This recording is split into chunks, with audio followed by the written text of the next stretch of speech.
presentamos una iniciativa relacionada al parto respetado y humanizado, una iniciativa que surgió primero de organizaciones de la sociedad civil con las cuales estuvimos reunidas.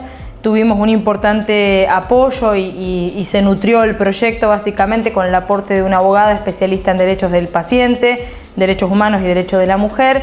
Y fue muy importante también porque en la presentación del proyecto estuvo Bachi Fava, quien es el jefe de obstetricia y ginecología del Roque Sáenz Peña y que además ejercita la medicina desde el sector público, y Barbato, quien se ejerció como obstetra en el sector privado, pero que además fue docente de la Facultad de Ciencias Médicas de la UNR, y ambos siempre acompañan esta perspectiva del parto humanizado y parto respetado.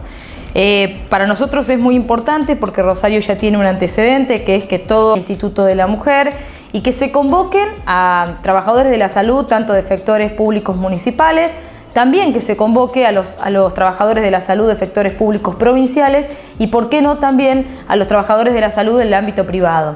Cuando hablamos de un parto humanizado y respetado, tiene que ver con algunos derechos que tienen las mujeres. Hay una ley nacional de parto humanizado que es operativa, con lo cual debería ya cumplirse, y que tiene que ver con que la mujer sea protagonista del proceso del parto, que se le respete sus deseos, sus expectativas, que sea consultada en cada intervención que se le intente realizar. Y este hecho hace el ser un problema de salud pública que no esté tan difundido como es la violencia obstétrica, hace que muchas mujeres no se conciban a sí mismas víctimas de violencia obstétrica. De hecho, cuando uno empieza a hablar del tema, muchas mujeres dicen: mirá, yo no lo sabía, pero fui víctima de violencia obstétrica. Y también hay tantas prácticas institucionalizadas y naturalizadas por parte de los médicos que también, eso implica que de alguna manera ellos tampoco conciban que esas prácticas terminan engendrando lo que es la violencia obstétrica. Entonces, por eso nos parece importante el tema de la formación, y además incorporamos lo que tiene que ver con la concientización de toda la comunidad, porque acá no hay una responsabilidad exclusiva de algunos médicos, también está la sociedad. Hoy hay una necesidad de muchas mujeres directamente de planificar su cesárea. Es decir, cuando Bachi Fava planteaba del porcentaje alto de cesáreas en el sector privado, en el sector público es inferior, pero también ha aumentado, se plantea unos números que deberían ser preocupantes o que deberían alertarnos. Todas estas situaciones configuran lo que es la violencia obstétrica y nos parece que se ha avanzado mucho, y que además otra de las cuestiones que planteamos son los cursos pre y posparto, los distritos municipales. Nos parece que esa herramienta es una herramienta fundamental para los médicos, porque qué mejor que llegue esa mamá a un proceso de parto, una mamá preparada, una mamá ya concientizada de todo el proceso que tiene que llevar adelante. Nos parece que es interesante, además de obviamente que esos cursos estén a cargo de equipos interdisciplinarios desde esta perspectiva del parto humanizado o respetado. Escuchamos a referentes del oficialismo, de hecho al propio presidente de la Comisión de Servicios Públicos del Consejo, decir que se va a intentar lograr un aumento del transporte público de pasajeros antes de finalizar noviembre.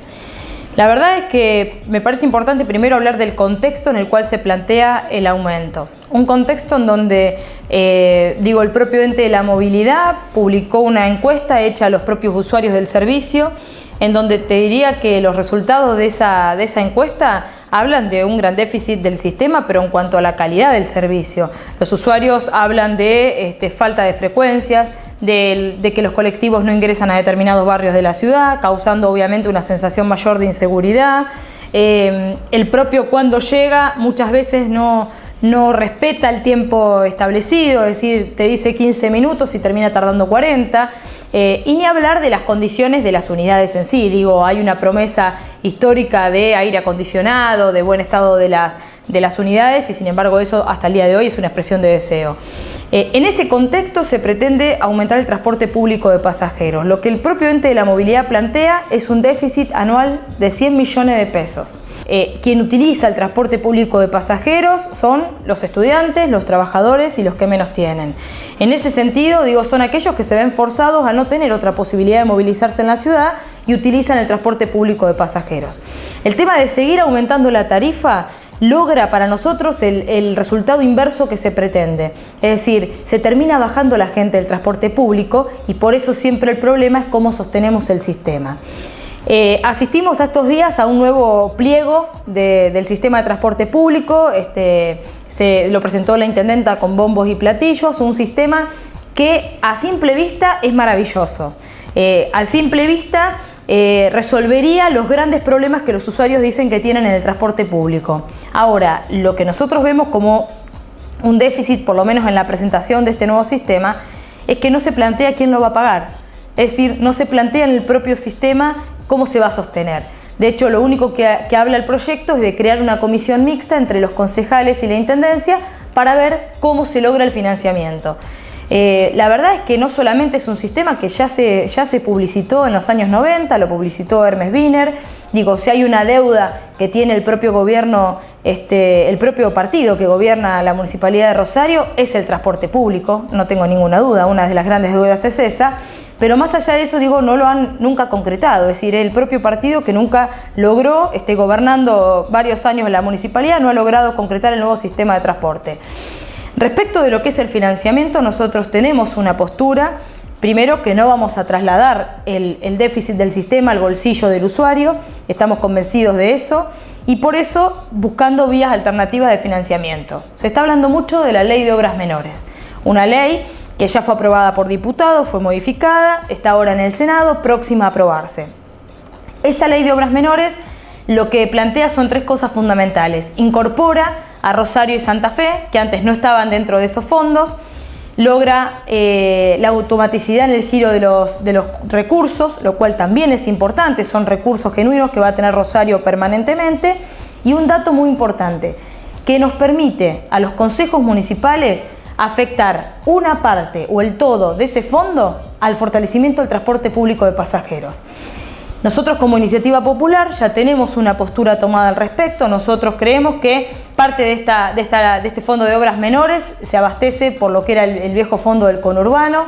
En ese sentido, nosotros creemos que ese porcentaje debe mantenerse para la afectación que el municipio ya tiene para obras, pero que el resto sí creemos que debe afectarse al fortalecimiento del transporte público. Sumado a eso, que estamos hablando aproximadamente de 70 millones de pesos. Sumado a eso, a una ley que está también en tratamiento en la Cámara de Diputados, que tiene que ver con la creación de un fondo compensador, que digamos, lo que contiene es el 5% del impuesto a los sellos, que a Rosario le llegaría aproximadamente 30 millones de pesos. Sumado a eso, tendríamos cerca de 100 millones de pesos, que es lo que el propio ente plantea que tiene de déficit el sistema del transporte público de pasajeros en la ciudad de Rosario. Por lo tanto, creemos que esta es la alternativa para no seguir quitándole o metiéndole la mano en el bolsillo a los usuarios.